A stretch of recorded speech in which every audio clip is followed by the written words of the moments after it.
Bruce Allison avait toujours été un homme de contrôle.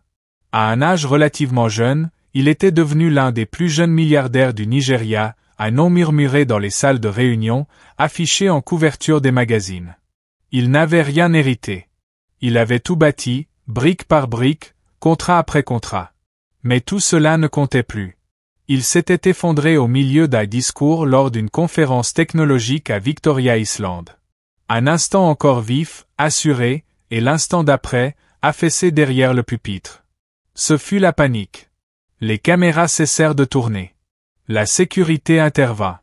Une ambulance fendit le trafic de Lagos. Lorsqu'il rouvrit les yeux, il se trouvait dans une chambre d'hôpital privé, des fils reliés à sa poitrine, le plafond tournoyant lentement au-dessus de lui. C'est sûrement du stress, avait-on dit d'abord. Vous travaillez trop. Il faut vous reposer. Mais le vrai diagnostic ne ressemblait en rien à du stress. Le docteur Mina se tenait au pied du lit, les yeux lourds derrière ses lunettes. Monsieur Allison, je vais être direct. Un cancer du pancréas au stade terminal. C'est agressif. Il vous reste environ 6 mois, au mieux. Bruce cligna des yeux, tentant de comprendre. 6 mois? Impossible. Il se redressa lentement, les draps immaculés se froissant sous ses coudes. Non, murmura-t-il, la voix plus dure. Je suis trop jeune. Je vais bien. Vous vous êtes trompé. Non, répondit le docteur Mina d'un ton douloureusement calme. Nous avons refait les examens plusieurs fois. Il n'y a pas d'option chirurgicale, pas de traitement miracle. Nous pouvons seulement soulager les symptômes et vous laisser le temps de régler vos affaires. Il la fixa, la mâchoire crispée, le cœur battant plus fort que les machines autour de lui. Toutes ces années à courir après les contrats, à traverser les océans, à rater des anniversaires, à ignorer les mariages. Il n'avait jamais fait de pause. Jamais aimé. Jamais eu d'enfant. Les femmes n'étaient pour lui que des distractions, des complications inutiles. Et désormais, tout ce qu'il possédait, immeubles, comptes offshore, empire de brevets, allait revenir à des parents vautours. Ceux-là même qui riaient dans son dos, le traitaient d'obsédé et disparaissaient lorsqu'il avait le plus besoin d'aide. Ils allaient le dépouiller avec le sourire. Bruce s'enfonça dans les oreillers, les yeux fixés au plafond, les poings serrés. Pour la première fois de sa vie si méthodique, il sentit la peur. Pas celle de mourir, mais d'être oublié. Que tout son génie ne devienne que poussière entre les mains avides d'autrui. Le manoir était silencieux. Trop silencieux. Un silence qui résonnait. Il entra dans le grand hall, mais cela ne ressemblait plus à une maison. Le sol en marbre poli, les lustres majestueux, les couloirs ornés d'art. Tout semblait creux. Sans vie.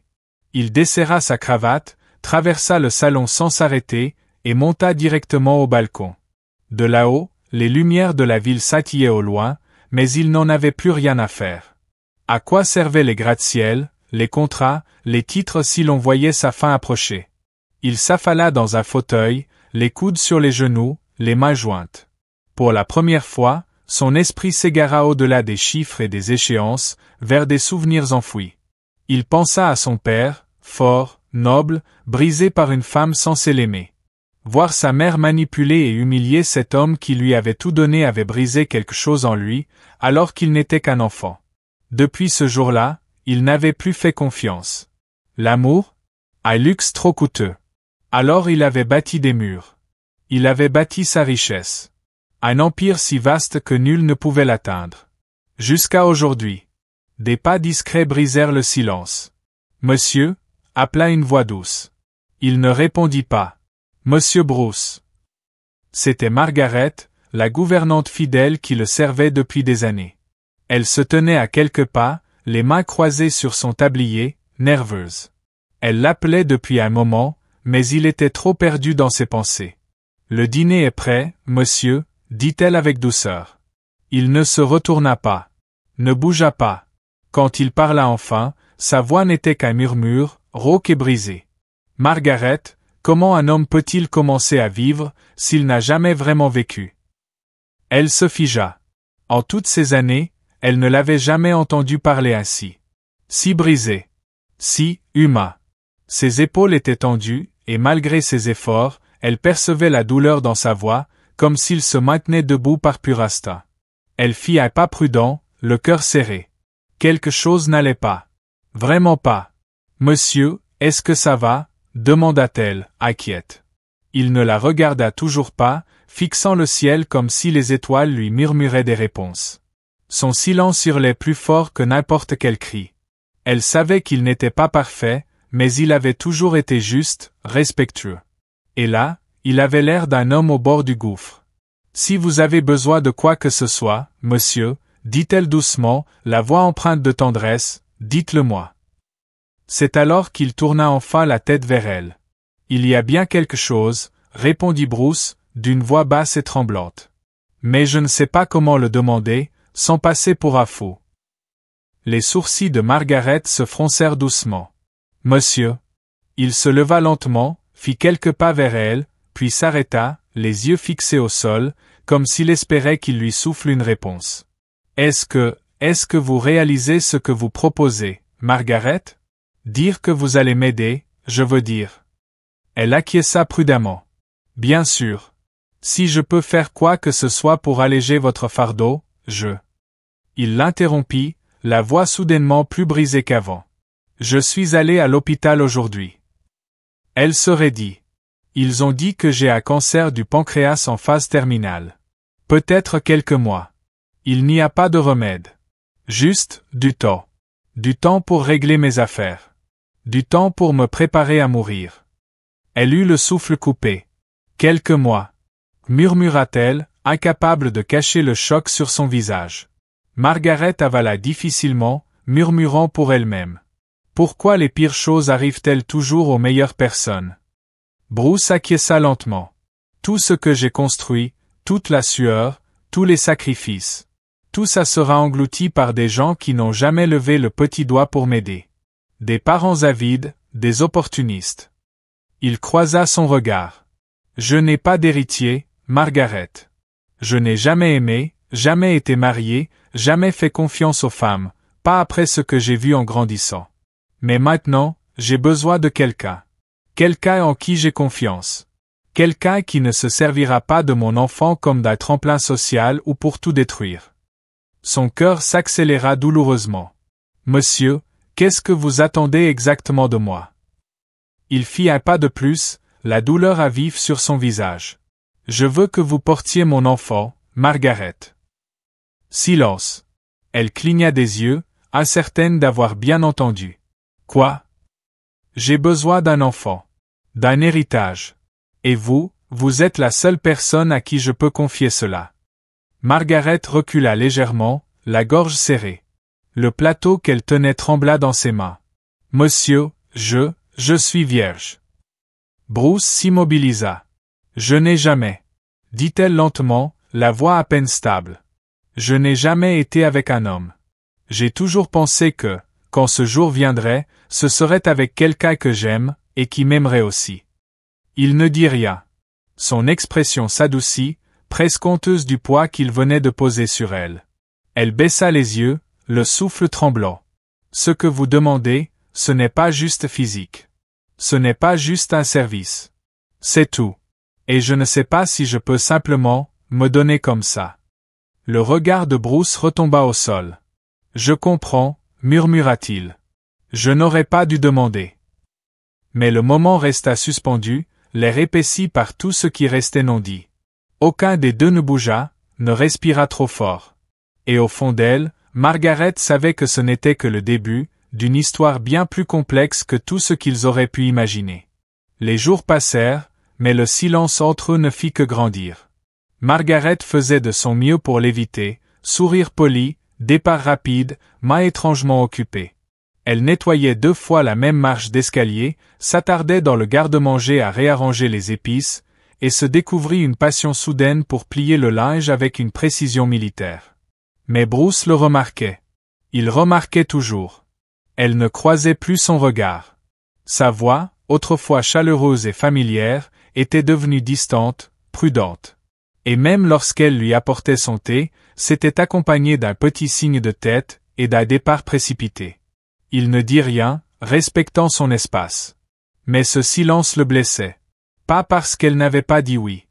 mais parce que son absence ressemblait à une punition. Et il ne pouvait pas lui en vouloir. Un matin, elle trouva une boîte posée sur son lit. Emballée dans une soie bleu ciel d'une douceur exquise. Un mot manuscrit était posé dessus. Pour tout ce que tu as fait, sans jamais demander. Je suis désolé de t'avoir mis dans une position aussi inconfortable.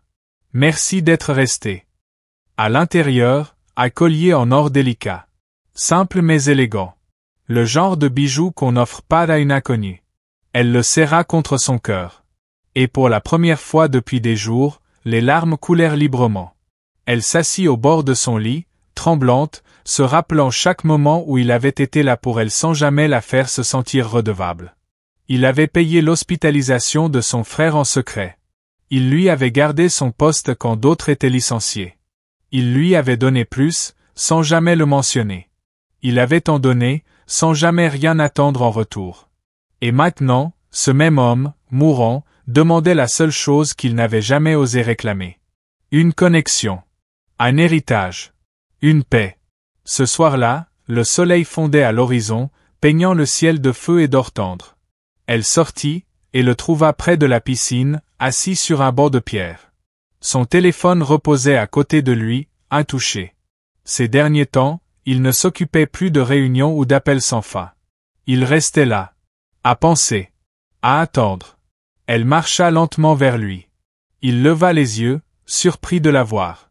Ses mains étaient crispées, mais son regard était ferme. J'y ai réfléchi, dit-elle doucement. Il ne répondit pas. Écouta seulement. Ses yeux fouillaient son visage, comme s'il craignait qu'un seul mot brise quelque chose de sacré. Je n'ai jamais fait une chose pareille, jamais même imaginé vivre une histoire comme celle-ci. Mais si je dois me donner à quelqu'un, je préfère que ce soit à un homme que je respecte. Quelqu'un qui m'a montré de la bonté, d'une façon que les mots ne sauraient dire. Elle inspira profondément, la voix tremblante. Je vais le faire. Un long silence s'installa entre eux. Sa bouche s'entr'ouvrit légèrement, submergée. Quand il parvint enfin à parler, sa voix n'était qu'un murmure rauque. Margaret, tu en es sûre? Elle hocha la tête, les yeux brillants sous la lumière du soir. Je veux te donner un enfant. Pas par pitié, ni à cause d'une pression. Mais parce que peut-être, tu mérites de laisser quelque chose derrière toi. Quelque chose de plus que de l'acier et du verre. Quelque chose de chaud. Quelque chose d'humain. Il détourna légèrement le visage, comme s'il ne voulait pas qu'elle voie ce qui montait dans ses yeux. Mais c'était trop tard. Une larme unique glissa sur sa joue. Et pour la première fois de sa vie, pas après une victoire en affaires, pas au cours d'un accord à plusieurs millions, Bruce Allison se sentit vu. Choisi. Pas pour son empire, mais pour ce qu'il était, une fois que tout le reste avait disparu. Il devait rencontrer l'avocat de Bruce cet après-midi-là. Les choses étaient en marche, documents à préparer, accords à signer. Tout devait être mis par écrit, comme il l'avait promis. Tout semblait clair, logique, structuré. Mais pour Margaret, rien ne semblait clair. Même avec la sécurité juridique et les garanties financières, il y avait une lourdeur sur sa poitrine. Une charge qu'aucun contrat ne pouvait alléger. Elle resta assise des heures au bord de son lit, les doigts emmêlés dans l'ourlet de sa robe, l'esprit tourmenté. Il y avait de la peur, oui. Mais plus encore, il y avait cette certitude, qu'une fois cette ligne franchie, rien ne serait plus jamais pareil. Pourtant, elle rassembla son courage et marcha jusqu'à sa chambre.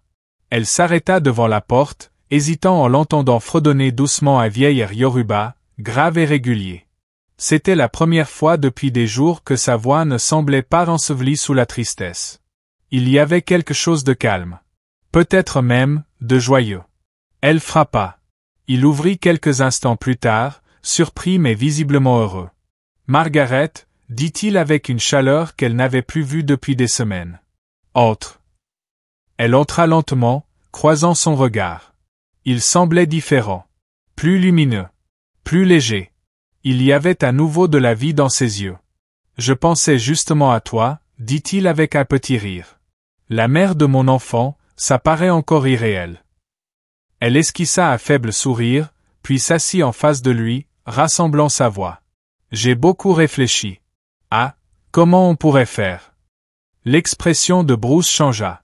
La lumière dans ses yeux s'assombrit un peu. Il se pencha légèrement, examinant son visage. Je pense que ça devrait être, par une procédure, dit-elle doucement. Une méthode artificielle. Ce serait plus simple. Plus sûr. Sans pression, ni confusion. Son visage s'assombrit. La joie tranquille qu'il avait s'évanouit. Il ne cacha pas sa déception. Margaret, dit-il lentement, tendant la main vers elle et prenant la sienne avec douceur. Sa paume était chaude, tremblante. S'il te plaît, ne prends pas ça mal. Je sais que ce que je demande est énorme, peut-être même égoïste. Mais je ne veux pas simplement transmettre mon nom. Je veux me sentir connecté à cet enfant dès le début. Dès le premier instant. Pas juste en lire un rapport ou signer un dossier. Il baissa les yeux, la voix encore plus douce. J'ai vécu la plupart de ma vie en me tenant à distance, protégé. Mais si je dois quitter ce monde, je veux ressentir quelque chose de vrai avant de partir. Je veux me rappeler ce que ça signifie de toucher l'espoir, pas seulement de le financer. Elle l'écouta, le cœur serré, tandis qu'il se livrait entièrement. Il n'y avait aucune arrogance dans sa voix. Seulement, la vérité. Ça va être difficile, murmura-t-elle après un moment, la voix épaissie par l'émotion. Je sais, répondit-il en tenant toujours sa main. C'est pour ça que je te le demande, pas que je t'impose. Je ne te forcerai jamais. Elle retira doucement sa main, se leva lentement. Son regard resta sur lui. J'ai besoin de plus de temps. Et sans un mot de plus, elle sortit de la pièce, laissant Bruce assis là, à moitié plein d'espoir, à moitié brisé, se demandant s'il avait demandé trop.